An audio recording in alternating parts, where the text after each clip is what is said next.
Oke,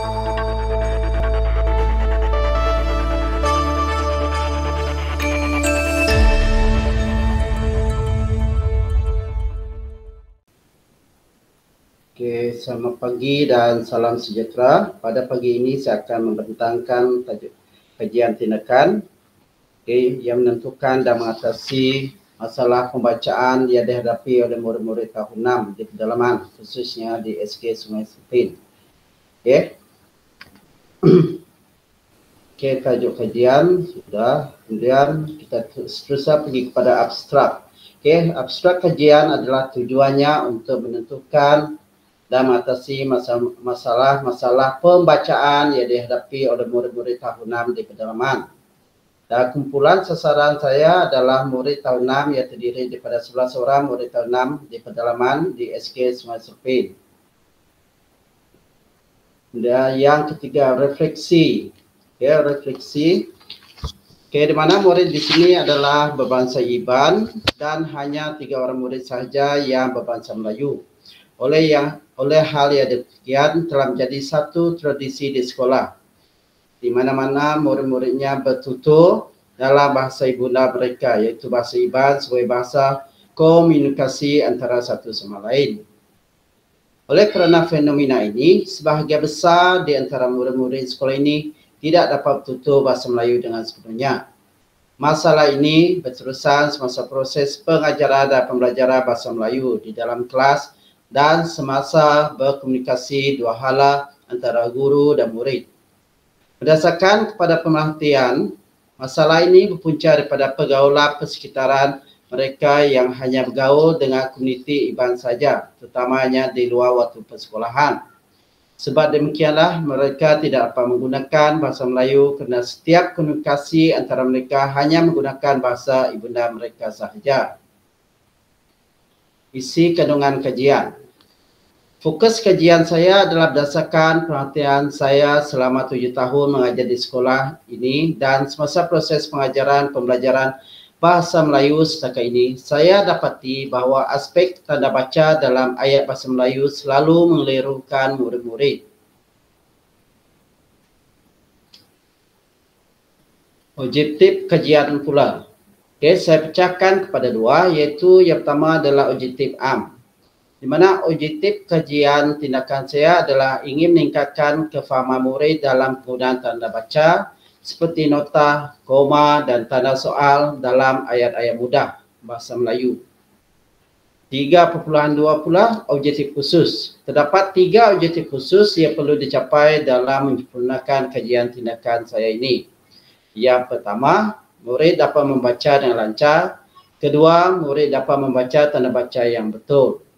3, murid dapat membaca dengan intonasi yang betul.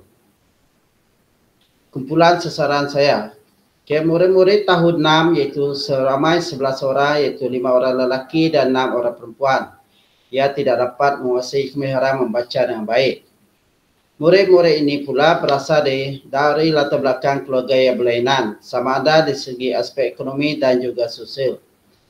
Rata-rata murid di sini adalah daripada keluarga yang asal daripada petani. Itu 5.1, tinjauan masalah.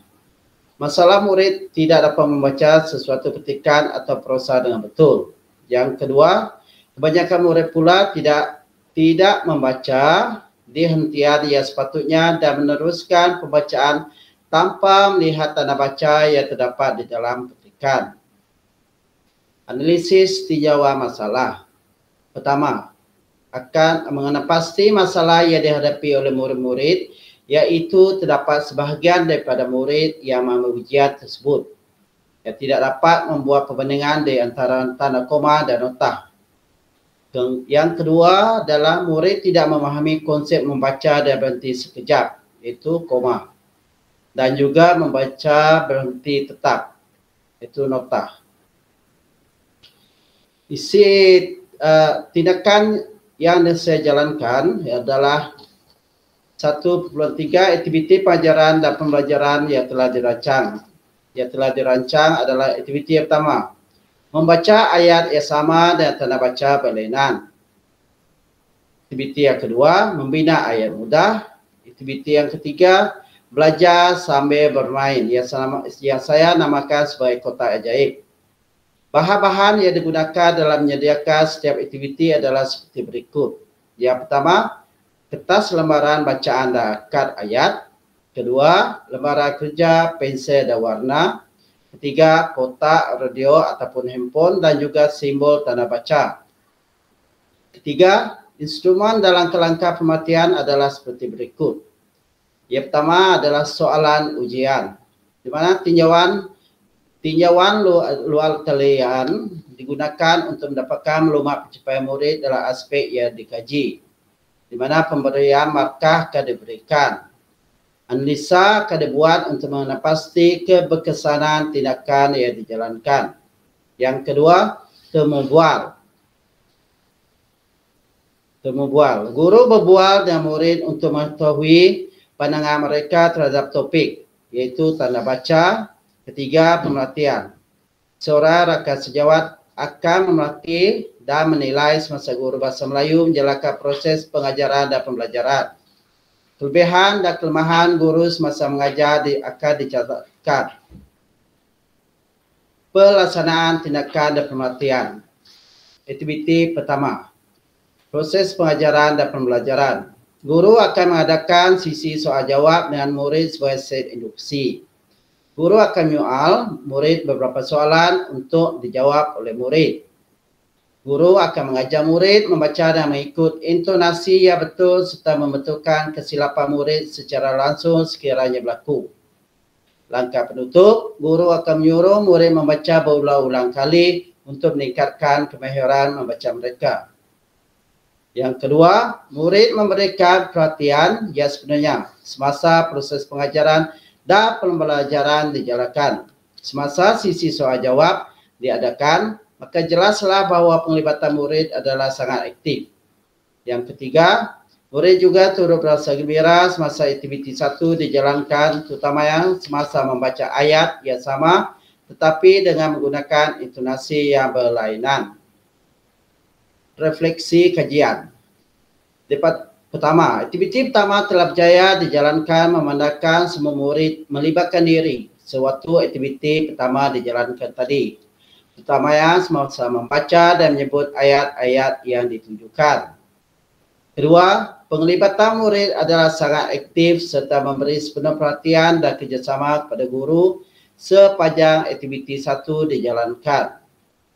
Ketiga, aktiviti membaca secara kumpulan juga berkesan kerana guru dapat mendengar intonasi yang disampaikan adalah amat jelas kedengaran. Empat, kerjasama dan penglibatan semua murid tahun 6 dalam aktiviti 1 telah berjaya dijalankan dengan lancar serta mencapai objektif serta matlamatnya. Cadangan untuk kajian seterusnya 6.0. Pertama, hendaklah mengadakan perjumpaan dan mengadakan perbincangan serta membuat perbandingan mengenai kandungan kemahiran yang telah diajar antara satu sama lain. Dapat memperbaiki kelemahan yang ada dan mengatasi masalah-masalah yang timbul semasa proses PDPC. Kedua, mengemukakan masalah yang dihadapi semasa pengajaran dan pembelajaran bahasa Melayu semasa perbincangan kumpulan diadakan. Yang ketiga, menyediakan alat bantu mengajar yang bersesuaian dan diperhatikan semasa proses PDPC di dalam kelas. Keempat, alat bantu mengajar yang disediakan juga haruslah diuruskan dengan baik. Kelima, mengadakan bengkel atau PLC yang dapat memberi guru pengetahuan dan kemahiran dalam menyediakan alat bantu mengajar. Keenam, guru-guru bahasa Melayu juga boleh melaksanakan pengajaran berakan sebaya antara murid yang sederhana dan cerdas semasa menjalankan aktiviti pengukuhan di dalam kelas. Secara tidak langsung, ia akan mewujudkan pengajaran dan pembelajaran secara cooperative learning, iaitu pengajaran berkumpulan. Kerjasama antara murid sederhana dan cerdas secara tidak langsung akan dapat memberi tumpuan yang lebih terperinci terhadap murid-murid yang lemah serta yang belum menguasai kemahiran yang diajar. Maka dengan itu berakhirlah pembincangan saya untuk kajian tindakan yang bertajuk menentukan dan mengatasi masalah pembacaan yang dihadapi oleh murid-murid tahun 6 di pedalaman. Sekian, terima kasih.